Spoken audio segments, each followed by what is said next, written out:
Welcome to the Ranchonomics podcast, where we empower you to build a better ranch and transform your operations into a thriving business. I'm your host, John Haskell. Let's get started. All right, welcome to the Ranchonomics podcast. I am excited to be here once again with McKiernan and John Locke, and we are talking about all things about how we can be more emotionally sensitive men and in touch with ourselves and understanding our needs and our wants. And I'm here with two of the weirdest guys in ranching who called me and wanted to talk about this topic. So with that in mind, I want to continue the conversation that we've had the last couple of weeks. We've talked about some sensitive topics, but we've also talked about mission and vision. And today I really want to jump into legacy. We often participate in businesses that are multi-generational. And John, as part of your introduction a couple of weeks ago, you mentioned that you were a sixth generation rancher. I think there are some tremendous accomplishments and tremendous hurdles, if you will, that have to be overcome for a family business to span 6 generations. Alex, you're in your first generation of this business, and I imagine you look forward and aspire to building a business that would last 6 or more generations into the future. When we talk about that type of time span, to me, that takes us a little beyond mission and vision of the business. It takes us into this idea of legacy. What does it take to create something that lasts well beyond us? And what are the components of the, not just the process and what you build, but also how does that work in the future? So I've seen lots of situations where a family business as a legacy is a tremendous blessing. And I've seen it where it's, almost a curse, where it is a set of handcuffs. It is a burden. It is something that winds up weighing down future generations.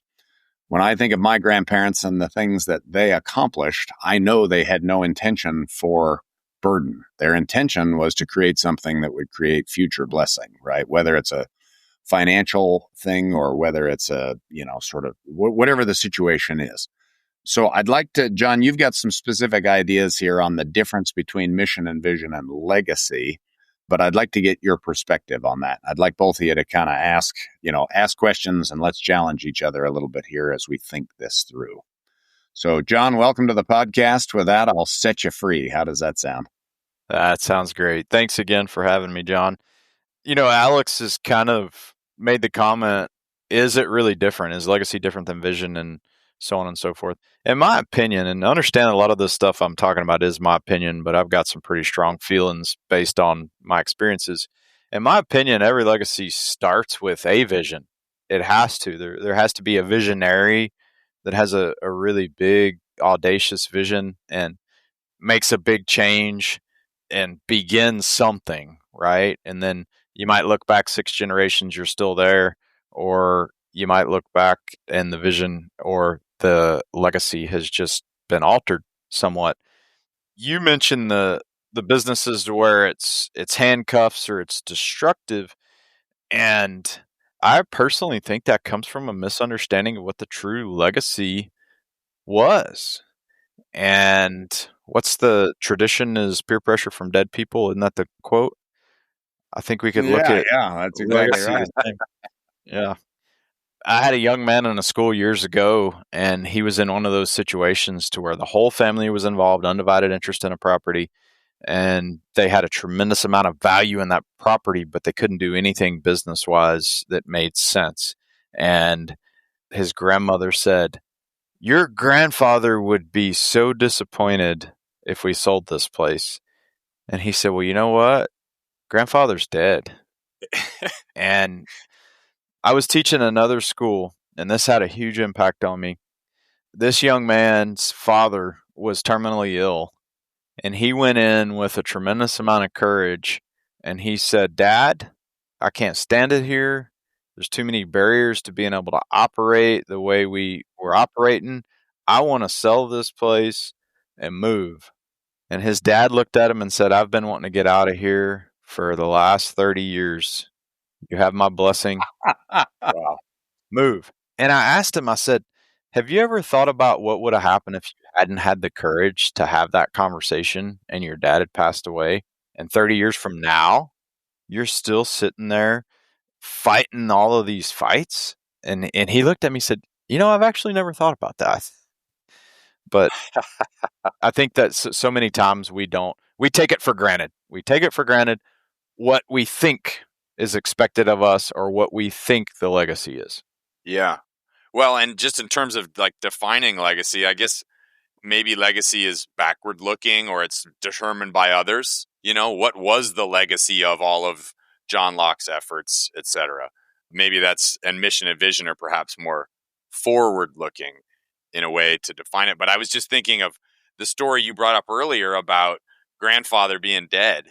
I was in a conversation with some ranchers once that were really struggling with moving forward, and how did they, and the familial heir in the family said, well, my great grandfather would be rolling over in his grave if we sold this place, and he would be so disappointed in me. And they continued to list a bunch of negative things that grandfather, who is dead, would think of them.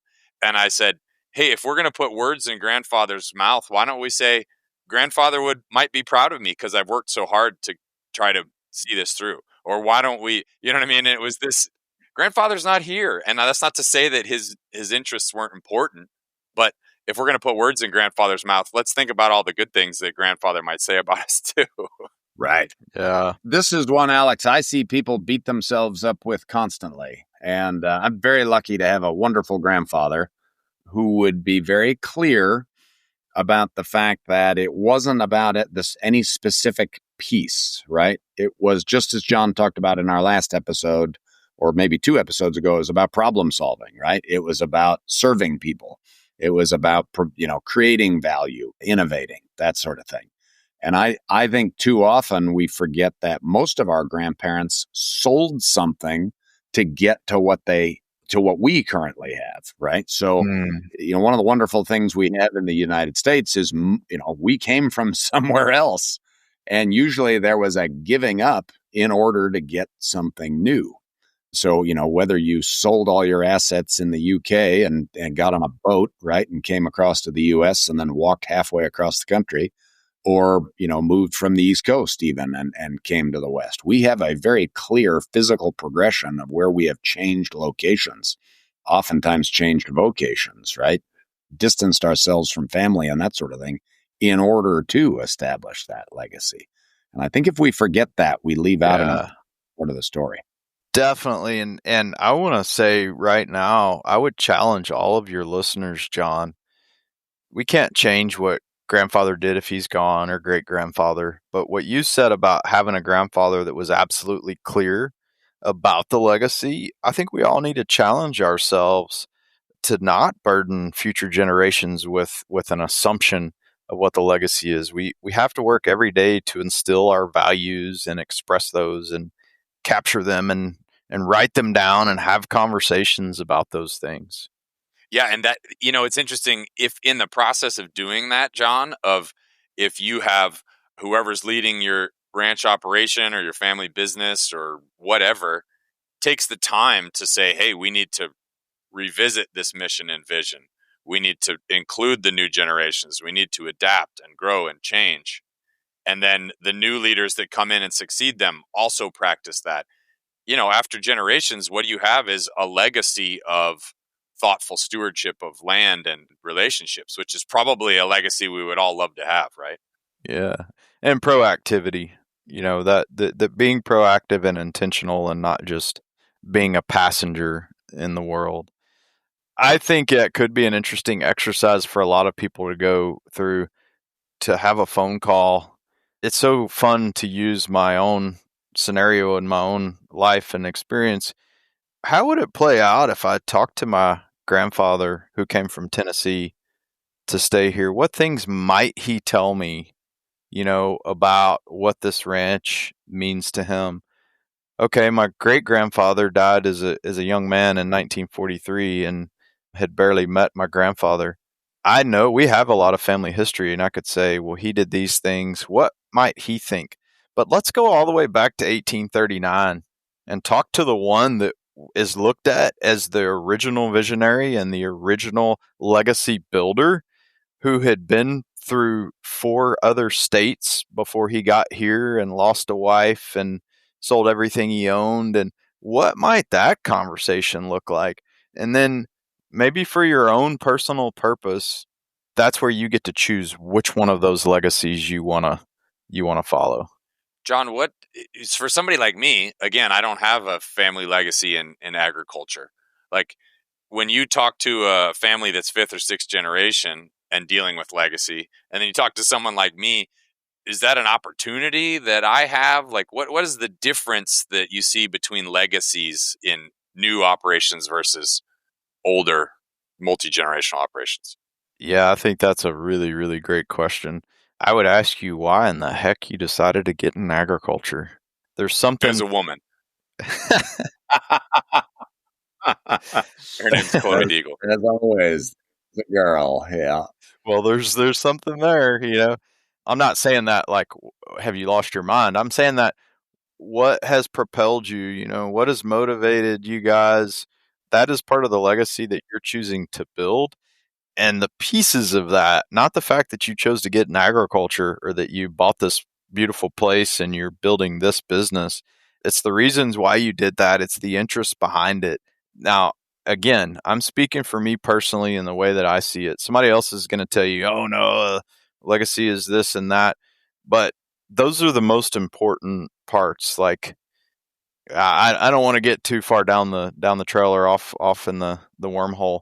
But I think about me personally and what I intend for my children to understand my legacy was, and they can build on that or take a right turn or a left turn or whatever, because at the end of the day, in my opinion, us living out our own purpose is the most important thing. And if the way they choose to do that is different than the vocation and everything else that I've chosen, that takes precedence.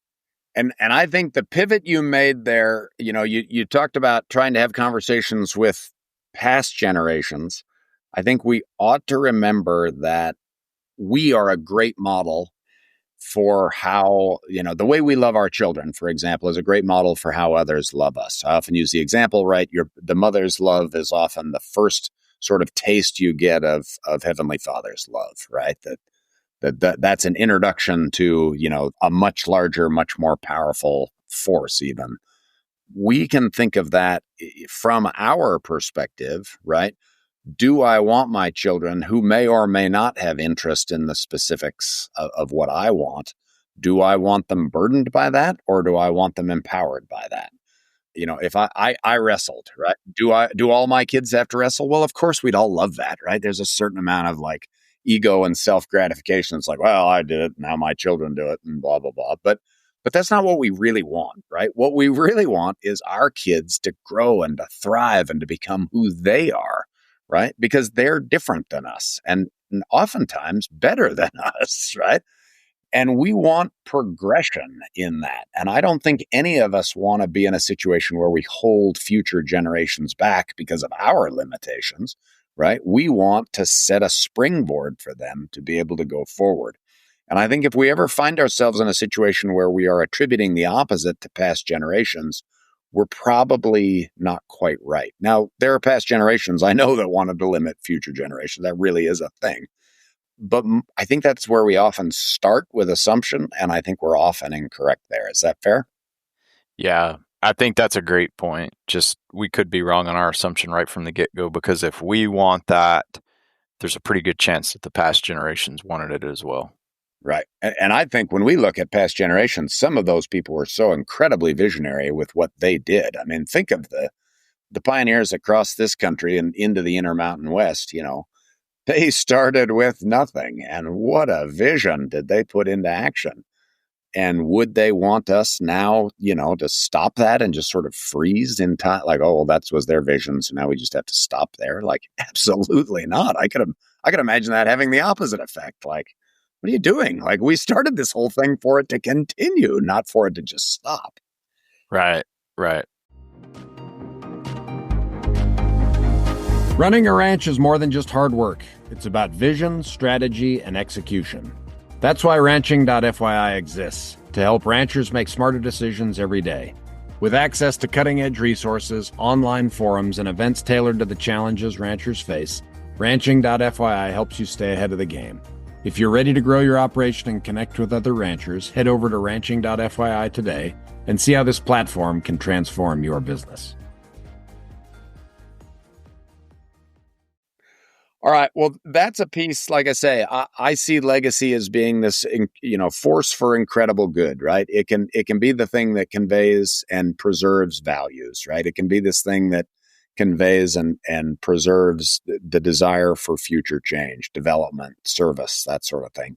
And it can be something that we can use to limit ourselves. And it always makes me sad when we limit ourselves because of peer pressure from past generations. I think it's amazing, John, that conversation you relayed. What if he hadn't had that conversation? I'll be honest. If you'd said that to me, I think I would have gone home and probably cried because, boy, you're a hair's breadth away from great things not happening. And back to our discussion earlier about stories and emotions and how those things play into it.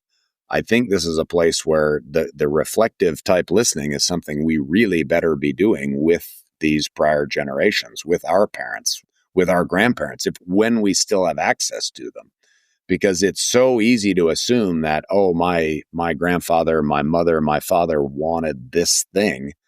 And most of the time, we're not very good listeners, even with people that we're in conversation with, let alone with much more complex topics that span, long periods of time and very, very important subjects. Yeah, I think that's a really good point too, John. And, talk about the reflective listening. One of the most frustrating scenarios I come across is somebody that comes to me and they say, "Hey, I don't know what the plan is for succession. I don't know anything. I've tried to have those conversations and I just it falls on deaf ears and I can't get anywhere, and so many times it at least takes willing participants to all come to the table to really hammer something out and to get something going. But that's basically the only advice that I have to those people is ask questions and ask good questions, but be prepared to really listen. And I think we take it for granted since we have 2 ears that, we know how to listen. And I think every human can just continuously work on their ability to listen and comprehend what they're hearing and then communicate that back. Yeah. At the risk of sounding like a weirdo, I've actually gotten to the point where I've started recording conversations like with my mother. And one of the reasons is because she tells these wonderful family stories, of my grandfather was born in 1903, right? So he had this incredible life. He is such an interesting guy, but literally started out in the world of horses and came all the way through cars, computers, the internet, and then died, right? But it's fascinating to me how many details I miss in those stories, right? But then also talking about, hey, what is it we want for our family going forward, right? And being able to replay that, because I'm not a very good listener. And I find that as I listen to it a second or a third time, I catch other stuff, right? In the same way that I catch other details about great Uncle Horace, right? It's the same with all of these details about intention and purpose and that sort of thing. Yeah, definitely. Okay, what else do we want to cover today? What have we missed? Well, I think we've kind of delved in some areas that we're still trying to probe and figure out, which is good. And the process of doing that is going to create more questions for all of us, which I think is awesome. Speaking of legacy, I saw one of John's kids wander into the screen, and you might have seen my daughter wander into the screen. And really, legacy, when it comes down to it, is about that whole succession and what's next. And Chloe and I have really tried to challenge ourselves to build a business that our children choose to participate in. We really try to foster allowing them to choose the thing that they want to do and have the tools. And then it becomes, can we make this business interesting and successful enough that they would choose to be here if they had the option? And I think that's an important standard maybe to try to hold yourself to. I don't know. That's something I've been thinking about, but I think we've covered a lot of good stuff. I don't know. So real quick to add on to that, and I think about this with my kids, would you choose to never have your children improve this business that you've started? I would not choose that. 100%, right? Yeah. None of us would. It's like a ridiculous supposition, right? So why would we assume that a prior generation would not, well, we lived without indoor plumbing. What the heck is wrong with you, John? What? No, my grandparents absolutely wanted indoor plumbing when it became an option, Right. Yeah. Yeah, that's a good way to frame it. Okay, let me run one other thing up the pole here before we finish. There's a wonderful book that Brian Munger reintroduced me to. I'd read it years ago called What Would the Rockefellers Do? And I'm drawing a blank on the guy's name who wrote it, but it's a fascinating book. And one of the things that it talks about is a family that has preserved wealth over many generations in the Rockefeller family. And there are lots of families that have built incredible wealth and not preserved it. But one of the things I think they outline there, and there are some specifics talked about in the book about, different investment and savings vehicles and that sort of thing. And I'm not interested in that part at all in that book. What I'm interested in is the intention that family used to think about a path forward that was not about assets and was not about, sort of freezing anything in time. It was about creating something that would be a benefit to future generations, that would be self-replenishing, but that would continue to allow future generations to grow and change and progress and would give them an advantage in life. And I think that book, like I say, it outlines a way of thinking that is independent of the assets, right? So it's not about this asset, right? It's about what can this asset do for future generations and how do we structure that in such a way that it doesn't deplete, right? So that it's not gone after 3 generations, which is kind of the common situation. What do we do so that asset allows our family to continue to build, to continue to go forward, to continue to express creativity and provide real good in the world, 3, 5, 7, 10 generations into the future? And what do we do to help that actually increase in its power to do that with each successive generation? So I don't know if either of you are familiar with that book. It's an easy breezy read. Garrett Gunderson is the author. Now I remember. One I would definitely look up. I'm not familiar with that book. I am familiar with Brian Munger and appreciate any suggestion he makes of things to read. So, Yes, definitely. No, that sounds pretty fascinating. It's so kind of because you said asset several times. So sort of what you're saying is what value can we create as a family? Like, we typically think of value, money, but the way that you create that is through something of value. I don't know. I'm kind of mixing my words up here, but when you help other people, that creates value. And sometimes that doesn't have anything to do with an asset. That's exactly right. And we often get too focused on the assets, right? I mean, I know people that are not willing to sell grandpa's tractor. Like, oh my goodness, grandpa probably would have sold that tractor. Well, but the word asset is an interesting one. There are a lot of ranch businesses that don't generate any revenue or family assets that don't generate any cash flow. And then we can debate whether that's actually an asset or not.